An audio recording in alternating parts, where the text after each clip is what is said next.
Nessa aula, nós iniciaremos o tema de redução de subsistemas múltiplos. Especificamente, falaremos do diagrama de blocos. Até o momento, os processos foram estudados considerando uma relação entrada e saída, tanto no espaço de estados quanto por meio de função de transferência. Lembrando que no espaço de estados nós temos mais informações do que por meio da função de transferência, embora a função de transferência nos dê uma conceituação, né, do que está ocorrendo com o processo mais simples, mais fácil de ser visualizado. Dessa forma, considerando que os processos eles são caracterizados não só por uma relação entrada e saída, e sim, né, por várias relações entrada e saída que estão conectadas, se faz necessário estudar como reduzir esses sistemas interconectados a uma representação que tem uma saída e uma entrada. Para isso, nós iremos estudar a representação por meio de diagrama de blocos e a sua redução, bem como o diagrama de fluxo de sinal e a sua redução para a obtenção das funções de transferência. Bom, e o que caracteriza um diagrama de blocos? Bom, um diagrama de blocos ele é caracterizado pelos sinais de entrada e saída, representados por uma seta com a direção do sinal, o sistema que possui, né, um bloco representando a sua função de transferência, bem como essa relação entrada e saída.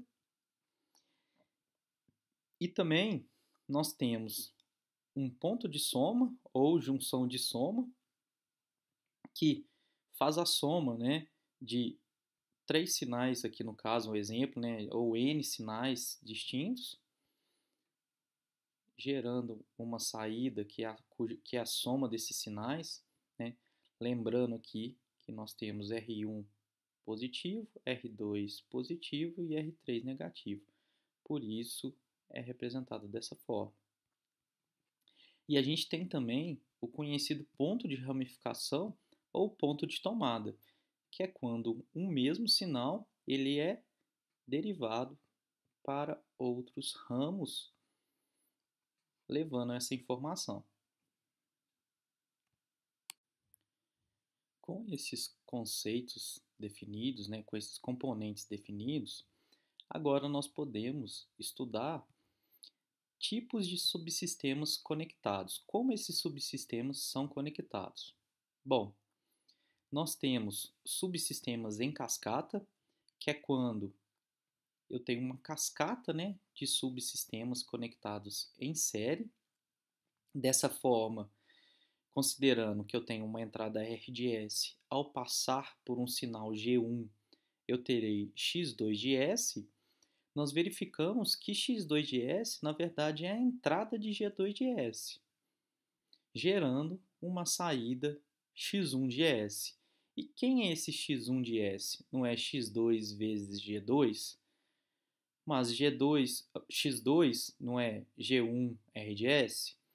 Dessa forma, X1 será o produto de G1, G2 e da entrada. Bom, dessa mesma forma como foi feita a análise, nós podemos fazer a análise no subsistema G3, em que a minha entrada é X1 e a minha saída é C de S. Mas X1 não é G2, G1, R de S? Dessa forma, considerando que C de S é G3 vezes X1, nós teríamos X1 como G2, G1, R de S, G2, G1, R de S, vezes G3, que é o próprio subsistema. Dessa forma, nós conseguimos isolar, né, aqui uma relação entrada e saída, que coloca, né, R de S e C de S numa mesma equação. Dessa forma, esse subsistema em cascata, ele pode ser representado, né, por meio de uma função de transferência equivalente ou um diagrama de blocos equivalente, que será o produto das funções de transferência desse ramo. Então, eu tenho G3, G2, G1 vezes RDS igual a CGS. Ao fazer, né, ao colocar subsistemas em cascata, nós devemos ficar atentos à questão do carregamento de subsistemas. Por exemplo, se eu desejo, né, que o meu sinal V1 desse circuito RC seja a entrada desse outro circuito R2C2, eu não posso simplesmente vir aqui e colocar, né, a tensão sobre esse capacitor conectada, né, em paralelo com o R2C2.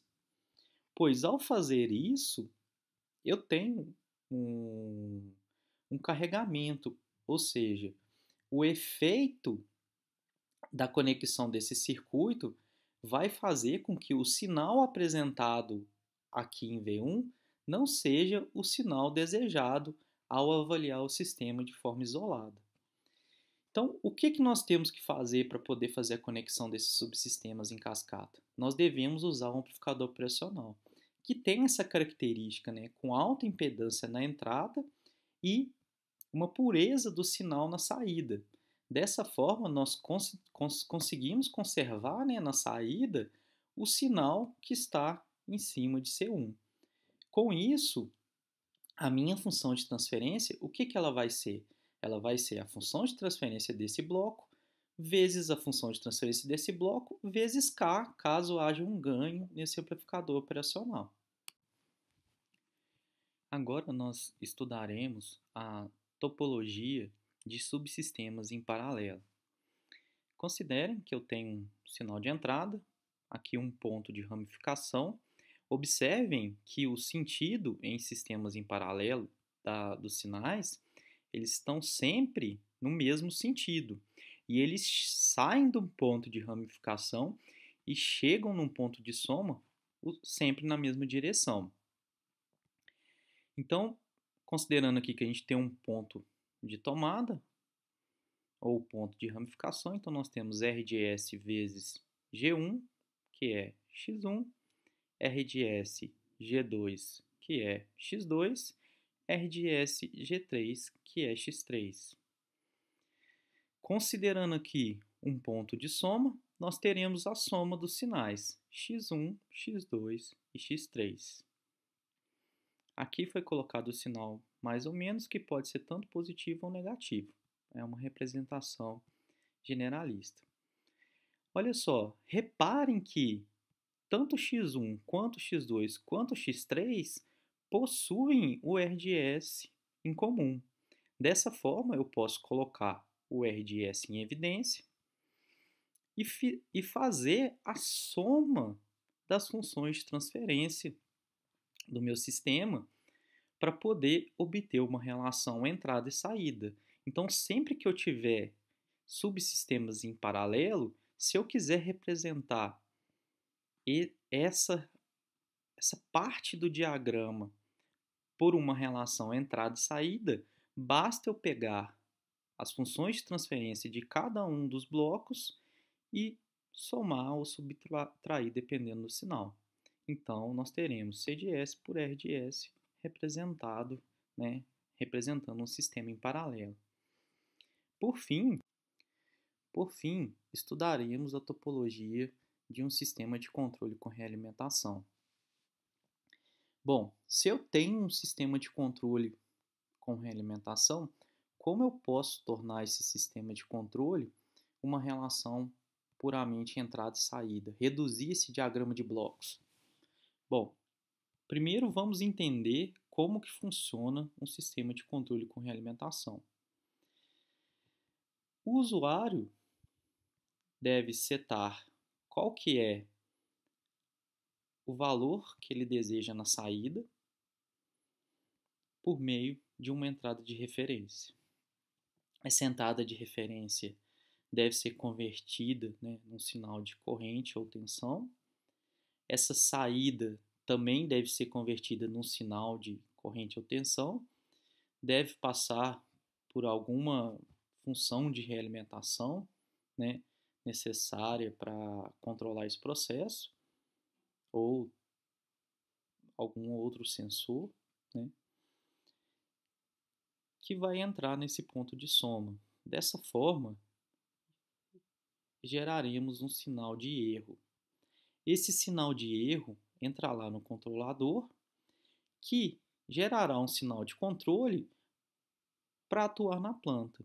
Se a saída da planta não estiver no valor de referência, esse meu erro vai sempre ser diferente de zero, fazendo com que o meu controlador atue sobre a planta.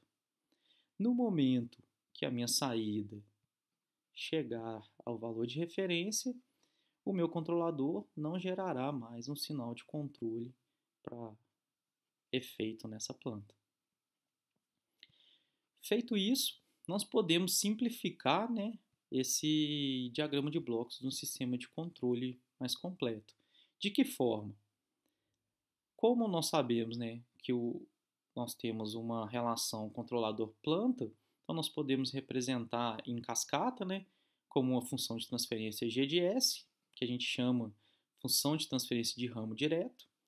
Nós temos, né, a combinação da realimentação e do transdutor de saída numa função de transferência de realimentação, que a gente chama de H, né, que é a função de transferência de ramo de realimentação.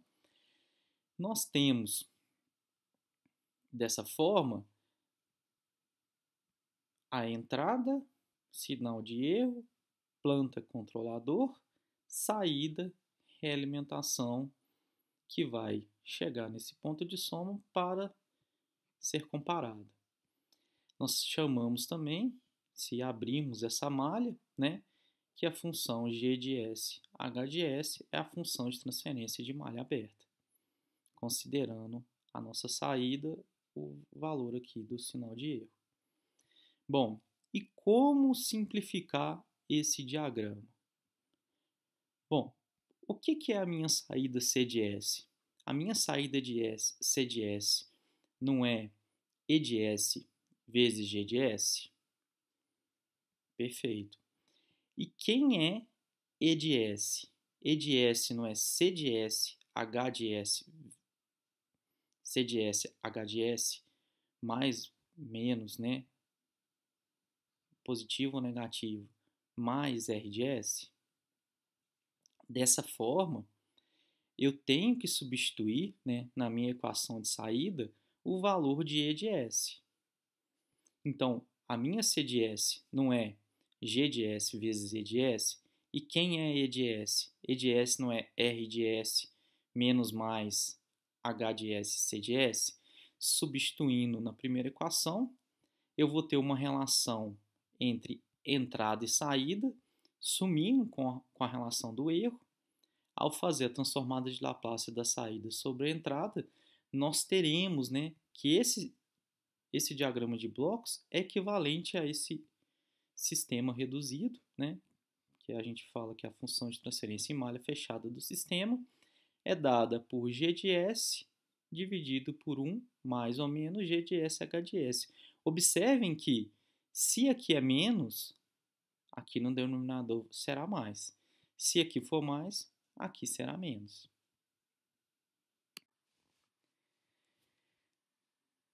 Acabamos de apresentar as três topologias possíveis de um diagrama de blocos, que é série, paralelo e realimentação. Caindo em uma dessas três topologias, nós conseguimos simplificar nosso diagrama de blocos. Antes de mostrar quais as regras e qual é a álgebra por trás da simplificação de diagramas de blocos, eu vou apresentar dois exemplos de sistemas em malha fechada. O primeiro é um sistema de controle de posição, em que cada parte desse sistema de controle de posição ele é representado aqui por um diagrama de blocos ou um subsistema. Então, nós temos aqui um amplificador de tensão na configuração de comparador, aqui, que terá um sinal de erro amplificado por K2.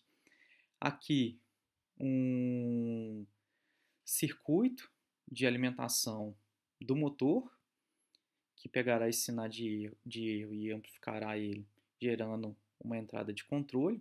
Aqui pode ser visto, né, como um controlador proporcional.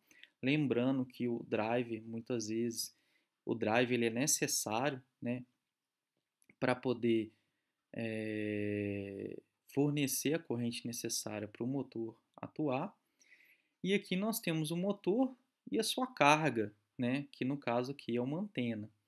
E a função de transferência desse conjunto motor-antena, ela é apresentada aqui abaixo, tendo como sua saída um deslocamento. Esse deslocamento ele será convertido num sinal de tensão, considerando aqui um divisor de tensão. Da mesma forma, eu tenho um potenciômetro na saída que fará um divisor de tensão, setando, né, colocando como referência no meu sistema um sinal de tensão que foi convertido, né, por meio do potenciômetro num sinal de tensão, o sinal de deslocamento num sinal de tensão. Com isso, nós temos o sistema acima mencionado escrito na forma de um subsistema em diagrama de blocos, de subsistemas conectados em diagrama de blocos, e nós desejamos aprender como simplificar esse diagrama de blocos aqui de um sistema realimentado. Nesse exemplo, eu tenho um sistema de controle de temperatura em que deseja-se controlar a temperatura de uma câmara por meio do acionamento de um forno de indução, por exemplo. Esse forno de indução será acionado quando a temperatura de saída for diferente da temperatura desejada. Essa temperatura desejada ela é convertida num sinal de tensão, representada aqui abaixo por essa relação do potenciômetro, né, que eu tenho a temperatura desejada e um sinal de tensão passando por um ganho do potenciômetro. Aqui eu tenho a leitura da temperatura na minha câmara por meio de um termopar. Esse sinal de temperatura ele passa por um amplificador e esse sinal que é gerado no amplificador ele é comparado com o sinal de tensão gerado pela temperatura desejada. Com isso, eu tenho o meu dispositivo de controle que decide quando acionar ou não a minha chave. Com isso, nós teremos, né, um controle conhecido como controle liga-desliga em malha fechada. Após esses exemplos, a pergunta que fica é a seguinte: será que sempre os diagramas de blocos dos meus sistemas serão apresentados nas três topologias básicas, nas três topologias básicas? A resposta é não. Então, nós devemos trabalhar os diagramas de blocos para chegar nas três topologias básicas. Para isso, nós devemos entender 4 operações básicas, 2 relacionadas à soma e outras 2 relacionadas à ramificação. Então, considere uma saída C de S e eu desejo mover esse bloco para antes do meu ponto de soma. Então, para poder entender como fazer essa operação, vamos aplicar aqui nesse sistema a propriedade distributiva. Então, eu tenho que a minha saída C de S é G de S, que multiplica R de S menos mais X de S. Aplicando a propriedade distributiva, eu tenho G de S R de S menos mais G de S X de S, que é exatamente o que está escrito aqui nesse diagrama à direita. Então, vejam bem, somente por aplicar propriedade distributiva aqui nesse diagrama de blocos, nós conseguimos entender como mover esse bloco de depois do ponto de soma para antes de um ponto de soma. Para fazer isso, basta multiplicar o ramo de realimentação pela mesma função de transferência, pelo mesmo bloco, né, que foi movido.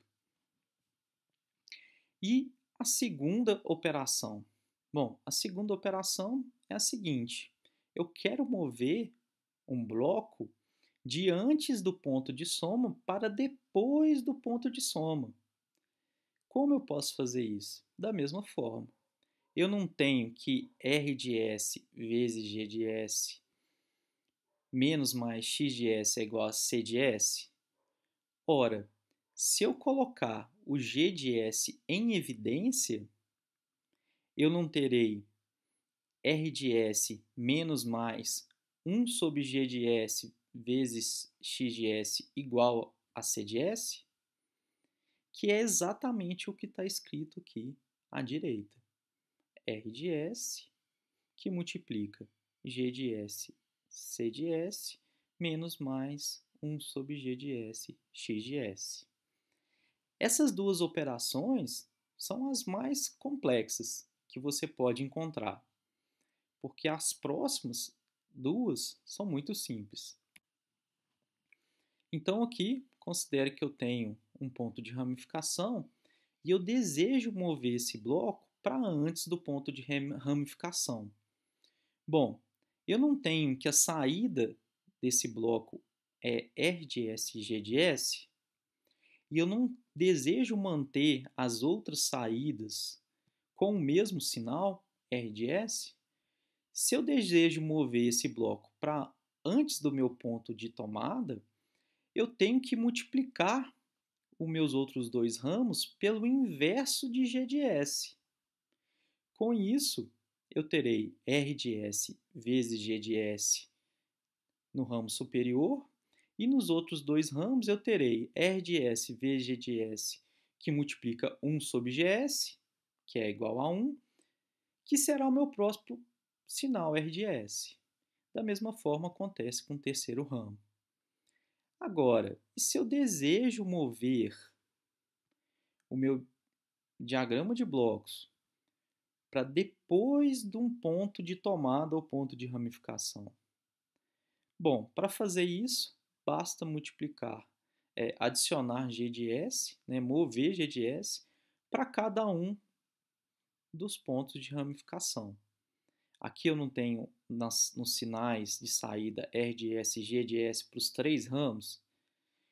Ao multiplicar cada ramo por G de S e tirar o G de S do ramo principal, que sai a derivação, nós teremos ainda na saída R de S e G de S para cada um dos ramos. Então vamos ver um exemplo de aplicação do que foi estudado até o momento. Então, aqui nós desejamos reduzir esse diagrama de blocos usando as regras desejadas. Bom, a primeira pergunta é: esse sistema ele está no formato das três topologias básicas? Não. Então, nós devemos simplificá-lo usando as 4 operações que nós aprendemos. Bom, será que é necessário aplicar essas 4 operações? Vamos ver. Então, considerando que o meu ponto de soma ele pode ser escrito, né, num mesmo ponto. Aqueles 3 pontos de soma separados podem ser escritos no mesmo ponto. Então, eu terei todos aqui representados com seus respectivos sinais no mesmo ponto. Observem que o sinal C de S sai de um ponto sai para várias ramificações e chegam num ponto de soma na mesma direção. Então, posso dizer que esses aqui são subsistemas em paralelo. Com isso, eu tenho menos H1 mais H2 menos H3, representado aqui abaixo. E quem que é G de 2 insere com G3, não é G3, G2? Então aqui nós já temos o nosso sistema escrito, né, na forma básica de uma função de transferência em malha fechada. Então, aplicando a regra, eu terei G1, que multiplica tudo, né, que é G de S1 menos ou mais G de S vezes H de S, que é o que aparece aqui no denominador. Observem, G1 multiplicando toda a função de transferência, que multiplica G3, G2, que é o G, no nosso caso da nossa regra, 1 mais, por causa que aqui é menos, G3, G2, que é o nosso G de S, vezes H, que é H1 menos H2 mais H3. Então, aqui nós simplificamos o nosso diagrama de blocos. Agora, como exercício, né, considere esse outro sistema. Aqui é um pouco mais complexo. Certamente nós teríamos que usar uma daquelas 4 operações. Então, o primeiro movimento que eu acredito que é necessário é mover esse bloco para antes do ponto de tomada. Então, para poder fazer isso, eu devo multiplicar o outro ramo pelo inverso da minha função de transferência do meu bloco que eu desejo mover. Então, fazendo essa operação, simplificando aquele outro termo à direita, usando a regra da realimentação, nós teremos o nosso diagrama escrito dessa forma. Observem, né, que o meu sinal V4 ele entra em 1 sobre G2, multiplicando, e entra no meu ponto de soma multiplicado por um ganho unitário. É como se eu tivesse um bloquinho aqui de ganho unitário, porque é o próprio sinal V4 que chega aqui. Com isso, nós podemos escrever que a saída desse ponto de soma aqui será 1 dividido por G2 mais 1, que é esse próprio sinal, vezes V4. Se eu movimentar esse bloco para depois do meu ponto de soma, o que eu tenho que fazer? Multiplicar meu ramo da realimentação pelo o inverso do bloco que eu movimentei. Então, fazendo isso, nós teremos G1 vezes G2 e o ramo de realimentação multiplicado pelo inverso de G1. Com isso, observem, esse ponto de soma aqui é o mesmo ponto. Eu posso considerar que o sinal V4 ele chega tanto em H2 sobre G1 quanto em H1, e esses sinais da saída de cada um desses blocos chegam no mesmo ponto? Sim. Então esse sistema, essa parcela aqui, está escrita em paralelo. Então eu ainda posso usar chegar naquela operação básica, né, de subsistemas em paralelo para simplificar mais esse pedaço desse diagrama. Então, aqui eu tenho ele simplificado, aquele ramo 1 sobre G2 mais 1 vezes a função de transferência direita, também já simplificado, usando a regra básica de multiplicação, né, de subsistemas em série. Agora, eu posso aplicar a regra de redução de diagrama de blocos para o caso da realimentação nessa parcela, né, que é uma operação básica. Então, nós teremos G1, G2, 1 mais G1, G2, que multiplica H2, G1 mais H1. Aplicando a propriedade distributiva, eu terei que G1 vai cortar com G1 daqui, então terei G2H2 positivo, mais G1, G2, H1. Com isso, basta multiplicar, como eu tenho dois subsistemas em série, basta multiplicar um pelo outro, eu vou ter aqui a representação final do meu diagrama de blocos reduzido, mostrando aqui qual que é a minha relação entrada e saída para esse sistema.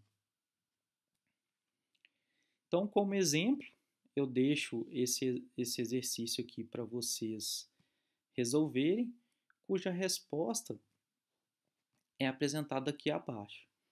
Eu peço que vocês tentem resolver e postem, né, no nosso fórum de dúvidas. Para poder motivar o próximo tema a ser estudado, que é o diagrama de fluxo de sinais e a regra de Mason, eu coloco mais um exemplo aqui para vocês. Então, eu tenho um diagrama de blocos que eu preciso, né, usar aquelas operações básicas da soma e de ramificação para chegar, né, nas três topologias de sistemas representados por meio de diagrama de blocos. Então, eu peço que vocês observem, né, as parcelas que estão escritas aqui, que estão evidenciadas em azul, verde, vermelho e traçado, né, em preto nessa figura. Então, qual que é o primeiro movimento que nós podemos fazer? Bom, o primeiro movimento que eu enxergo aqui é mover G4 para antes desse ponto de ramificação. Para poder fazer isso, eu tenho que manter, né, o mesmo sinal chegando aqui em H2. Então, basta eu multiplicar H2 pelo inverso de G4. Então, fazendo essa movimentação, eu tenho aqui G3, G4 em série. Então, basta multiplicar G3 por G4 e aplicar aqui, né, a redução de diagrama de blocos por meio da realimentação. Então, terei G3, G4, 1 menos ou mais? Menos, porque aqui é mais. G3, G4, H1. Aqui em cima eu tenho meu H2, G4. Ele se mantém. G1 se mantém. H3 se mantém. Nós temos G2 vezes G3, G4 dividido por 1 mais G3, G4, H1. E observem que esse sinal aqui, ele sai, né, da saída, vem aqui em H2, G4, e ele volta para a minha saída. Isso aqui é a característica de um sistema o quê? Realimentado. Ora, eu posso simplificar essa parcela? Posso, mas observem também que vocês teriam a opção de mover G1 para depois do ponto de soma, certo? Então, bastava multiplicar o ramo da realimentação pelo inverso de G1. E aí você teria, né, todos esse ramo de cima e o ramo de baixo em paralelo. Mas nós vamos fazer a operação mais básica aqui. Nós vamos multiplicar esses dois diagramas e aplicar a realimentação aqui nessa parcela. Então, fazendo isso, eu terei G1 que multiplica G2, G3, G4, 1 menos G3, G4, H1, mais G2, G3, H2. Essa configuração aqui eu consigo simplificar? Sim. Então, basta multiplicar isso por isso e fazer a realimentação, que será G no meu numerador, 1 mais ou menos, mais, porque aqui é menos, G vezes H. Fazendo as devidas multiplicações, nós vamos observar que vou ter 1 menos G3, G4, H1, mais G2, G3, H2, mais G1, G2, G3, G4, H3. Olha, olhem as parcelas em azul. Elas não aparecem no numerador? Eu não tenho G1, G2, G3 e G4 no ramo direto? Não aparece no meu denominador G3, G4, H1, que é essa malha mais interna? Eu não tenho em verde G2, G3, H2, que é essa malha superior? E eu não tenho G1, G2, G3, G4, H3 nessa malha maior? Então, observem que deve haver uma forma mais sistemática de reduzir esses diagramas de blocos. Então, observando aqui que no denominador nós temos 1 menos o produto das funções de transferência em cada malha e no numerador o produto da função de transferência de ramo direto. Então, esse exemplo serve de motivação para o próximo estudo. Como exercício, eu apresento aqui um sistema com duas entradas. Então, para poder resolver ele, basta você fazer uma entrada igual a zero, obter a função de transferência, depois zerar a outra entrada e considerar a função de transferência para uma nova entrada, e ao fim somar essas duas saídas individuais, levando em consideração, dadas essas duas entradas, né, o princípio da superposição.